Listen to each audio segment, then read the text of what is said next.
ধনী বানিয়ে দিবেন। দোয়াটি করবেন কখন? ফজরের নামাজের সময় 2 রাকাত সুন্নতের পরে, ফরজের আগে। মনে রাখবেন, আজানের পরে, একামতের আগে এই সময়টা আমরা অনেকেই মসজিদে গিয়ে চুপচাপ করে বসে থাকি। আপনি এই সময় আল্লাহর কাছে দোয়া করবেন। এই সময় দোয়া করলে আল্লাহ তাআলা সেই দোয়াটা কবুল করে নেন। আর দোয়াউ লা ইউরাদ্দু বাইনাল আযানি ওয়াল ইকামা, তিরমিজি শরীফের হাদিস, আবু দাউদ শরীফের হাদিস।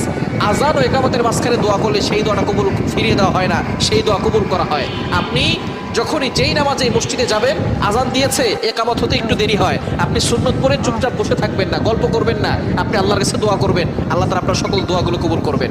ফজরের সুন্নতের পরে আপনি ফরজের আগে মধ্যবর্তী সময় আপনি সুন্নত ঘরেও পড়তে পারেন। আজান দিয়েছে, আপনি একটু আগে উঠবেন, তাহাজ্জুদ নামাজ পড়বেন, অথবা আপনি তাহাজ্জুদ নামাজ পড়ে সুন্নত আজান দেওয়ার সাথে সাথে সুন্নতটা ঘরে পড়বেন। ঘরে পড়ে মসজিদ যদি কাছে হয় তাহলে ঘরে বসে আমল করতে পারবেন, অথবা আপনি চলতে ফিরতে আপনি আমলটা করতে পারবেন। দোয়াটি হচ্ছে লা ইলাহা ইল্লাল্লাহুল মালিকুল হাক্কুল মুবিন। এই দোয়াটা যদি